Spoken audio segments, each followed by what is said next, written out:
inches are possible in the warned area. Flash flooding is ongoing or expected to begin shortly. Hazard, life-threatening flash flooding. Thunderstorms producing flash flooding. Source, radar.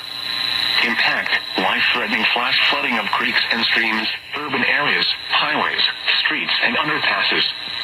Some locations that will experience flash flooding include Burlington, Graham, Mebane, Elon, Gibsonville, Haw River, Swepsonville, Alamance, Lake McIntosh Marina, and Effingham.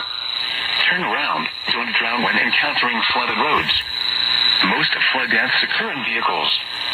Repeating, a flash flood warning has been issued until 8:45 p.m. for the following counties in North Carolina: Alamance and Orange.